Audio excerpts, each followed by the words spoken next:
Hello! Aujourd'hui on se retrouve et j'ai envie de vous parler d'un des classiques de la littérature brésilienne, écrite par le très célèbre Paulo Coelho.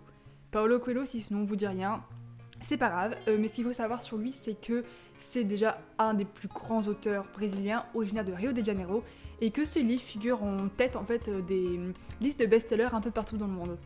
Et celui dont je vais vous parler aujourd'hui, c'est L'Alchimiste, qui a été publié en 1988 et qui est incontestablement, je pense, l'un de ses plus célèbres écrits.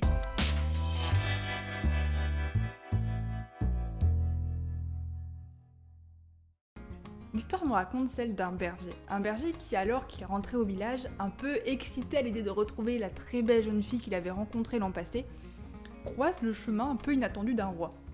Et ce roi lui explique que chacun, au plus profond de lui, a ce qu'il appelle une légende personnelle. Et une légende personnelle, c'est un peu comme un destin, c'est une chose que chaque individu a au plus profond de lui depuis qu'il est enfant et qu'il se doit de réaliser pour pouvoir s'accomplir en tant qu'individu, s'épanouir, être heureux, etc., etc., etc. Une sorte de destin, entre guillemets.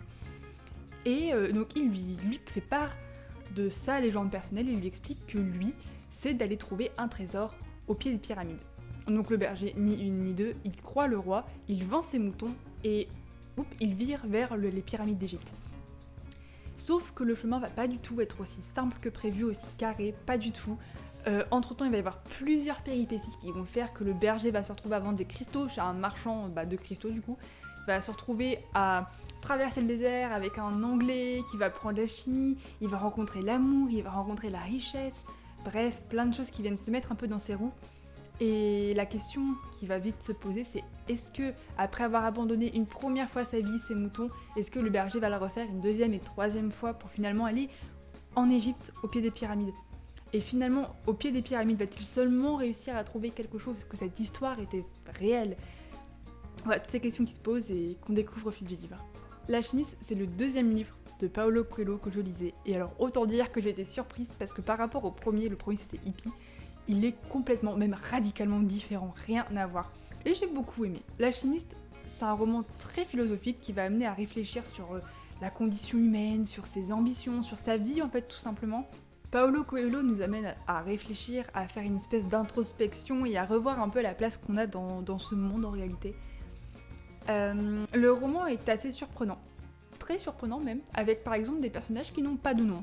Donc du début jusqu'à la fin, le berger restera le berger, l'anglais, l'anglais, et l'alchimiste, l'alchimiste. Il n'y a pas de prénom, c'est-à-dire que les personnages, on peut pas réellement... Si, on s'attache à eux, mais il y a une distance énorme qui est créée, et c'est compliqué, voire même... je sais pas si c'est possible en fait. En tout cas, j'ai pas réussi à m'identifier au personnage. C'est vraiment une histoire qu'on vit en tant que spectateur, et qui va nous donner un enseignement, mais on la vit pas du tout l'histoire. Vraiment, on la regarde, on l'apprend, on va dire. Le tout est écrit sur un ton très spirituel, à la limite du religieux, du mystique, du fantastique, donc c'est aussi assez troublant. Enfin, moi il m'a fallu un temps pour vraiment me dire, bon, ok, allez, on s'attarde pas sur la forme, mais plutôt sur le fond. C'est un livre qui inspire vraiment à la rêverie, clairement, et est très inspirant. Vraiment, c'est un livre inspirant, c'est une leçon de vie en livre. Je pense que ce serait un très bon résumé de l'Alchimiste, c'est une leçon de vie en livre. Donc voilà, c'est un livre qui en plus est pas très épais, il n'y a pas beaucoup de pages, donc il se lit vraiment hyper rapidement. Et comme c'est vraiment un classique assez ancien, c'est un livre qu'on peut trouver pour vraiment pas cher, 2 ou 3 euros de seconde main, et qui nous propose un voyage très sympathique pour pas si cher. Donc je le recommande volontiers, c'est vraiment une expérience très intéressante et très instructive et très enrichissante. Et je crois qu'on est bon en termes d'adjectifs qualificatifs. Donc voilà, je suis contente de vous en avoir parlé parce que c'est un livre qui m'a vraiment plu et qui, je pense, peut vraiment être très intéressant pour beaucoup. Donc voilà, je vous laisse avec 2 citations que j'ai extraites. Alors, pareil, les citations, le livre, c'est un peu une bible de citations, il y en avait plein avec des gros pavés hyper inspirants. Mais j'en ai retenu 2 avec des plutôt courtes pour que ce soit pas imbuvable pour vous.